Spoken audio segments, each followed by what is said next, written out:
चारों सीटों पर उपचुनाव संपन्न हो गया है और रामगढ़ तराड़ी के बारे में तो हमने आपको बता दिया कि वहां पर कौन विजयी होने वाला है। लेकिन अब चर्चा करेंगे इमामगंज और बेलागंज की कि इमामगंज विधानसभा सीट पर और बेलागंज विधानसभा सीट पर कौन बाजी मारने वाला है, जीत का सेहरा जो है वो किसके सर सजने वाला है, इमामगंज में किसकी जीत और किसकी हार होने वाली है, वहीं बेलागंज में कौन जीतने वाला है, इस पर चर्चा करेंगे। जातीय समीकरण तो हमने आपको बताया था कि बेलागंज में किस तरीके से जातीय समीकरण है, इमामगंज में किस तरीके से जातीय समीकरण है। इमामगंज में जो मांझी समाज के लोग हैं वो लगभग 70,000 है, मुस्लिम जो है वो 46,000 है, उसके बाद आप यादव है वो 43,000 है, कुर्मी कुशवाहा जो है वो 42,000 है, उसके बाद पासवान 20 से 25,000 है, उसके बाद रविदास जो है वो 20 से 25,000 है, स्वर्ण जो है वो 20 से 25,000 है।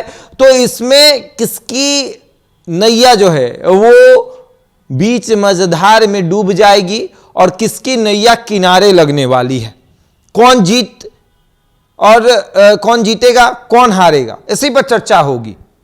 पहले इमामगंज की बात करते हैं। इमामगंज विधानसभा सीट पर दीपा मांझी को लेकर कई तरह की बातें सामने आई, लेकिन अंत समय में सबसे ज्यादा अगर किसी ने मोर्चा संभाला तो वो जीविका दीदी थी।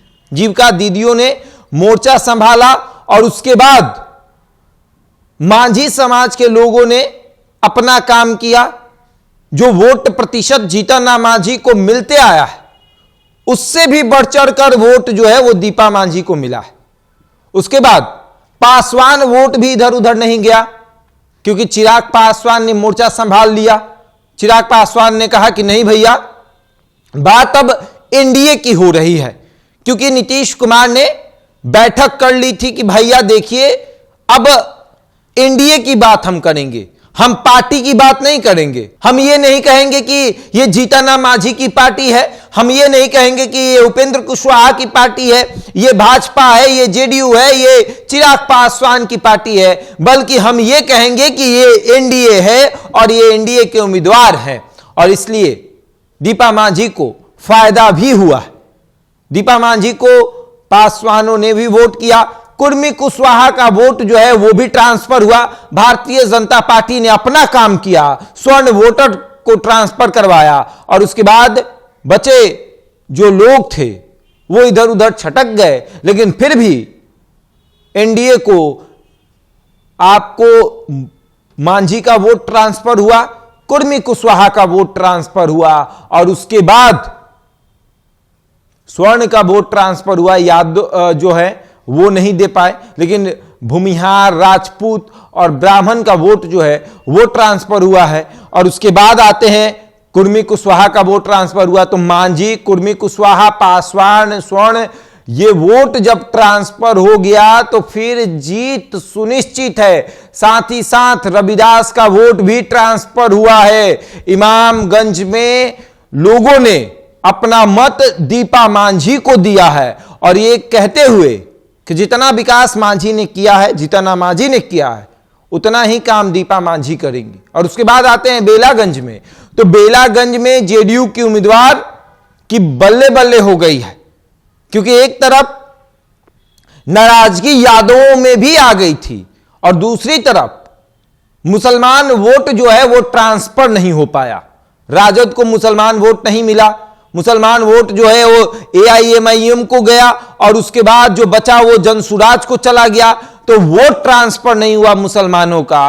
और फिर यादवों में इस बात की नाराजगी है कि हर बार सुरेंद्र का ही परिवार क्यों, सुरेंद्र राय का ही परिवार क्यों।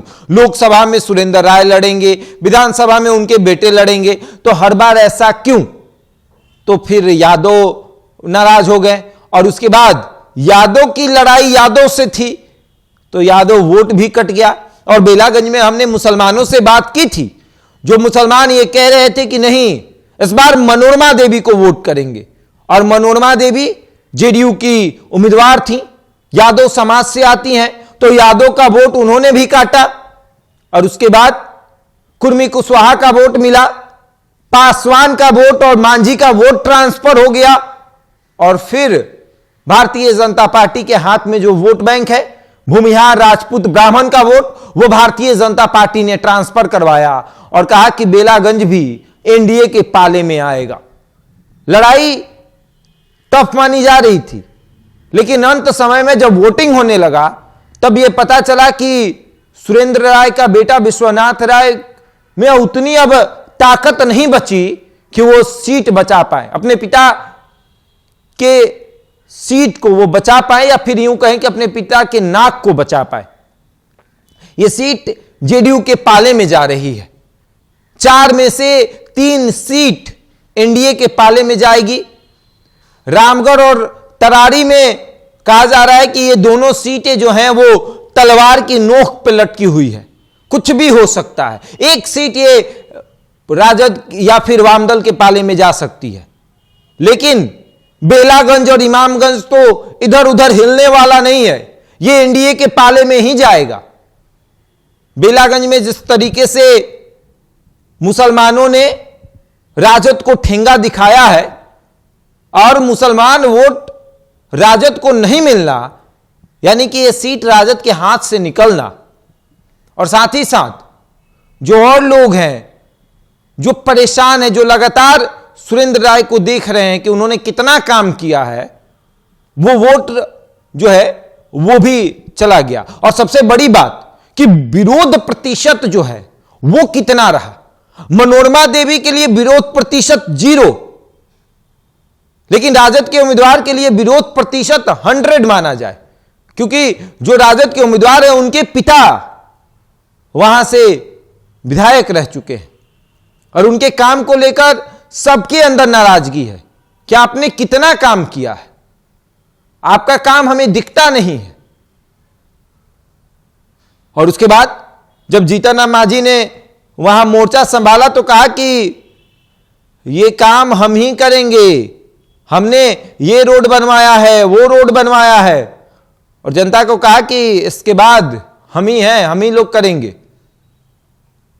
और जनता भी ये देख रही है कि लोकसभा तो विपक्ष के पाले में चला गया, विधानसभा बचा ली जाए, और विधानसभा बचेगा तो फिर आगे भी विधानसभा का विकास होगा।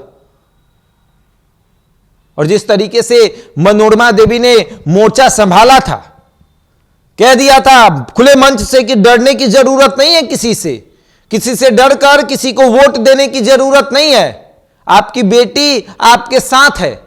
तो वो वोट जो है वो जो डर कर किसी को जाता था, वो वोट ट्रांसफर हुआ है मनोरमा देवी को। मुसलमान ना जेडीयू को वोट कर रहे थे, ना राजद को वोट कर रहे थे, वो एआईएमआईएम को और जनसुराज को वोट कर रहे थे, और इनसे जो बच रहे थे वो जेडीयू को वोट कर रहे थे। राजद को इस बार मुसलमानों का वोट नहीं मिला है, यानी कि शहाबुद्दीन के परिवार को अपने साथ लाना राजद को ज्यादा फायदा नहीं पहुंचाया। इमामगंज में भी देखा गया, ये जो मुसलमान है 46,000, ये 46,000 मुसलमान इमामगंज में राजद को वोट देने नहीं गए थे। इसमें से अगर 50% भी वोट जो है वो पोल होता है, 46,000 में से 23,000 वोट भी अगर पोल होता है, तो इस 23,000 वोट को राजद में आप ट्रांसफर नहीं करवा पाएंगे, और नहीं हुआ है। ये वोट गया एआईएमआईएम को, ये वोट गया आपको जनसुराज को, ये वोट गया जीतन राम मांझी को। मुसलमानों में ये इस बार ये देखने को मिला कि वो मानते हैं कि जब वोट देने की बारी आती है तो राजद एमवाई की बात करता है, और जब टिकट देने की बारी आती है तो राजद ये कहता है कि कोई बात नहीं, A to Z को लेकर चलेंगे। और ये नुकसान शायद राजद को इस बार भुगतने को मिलेगा।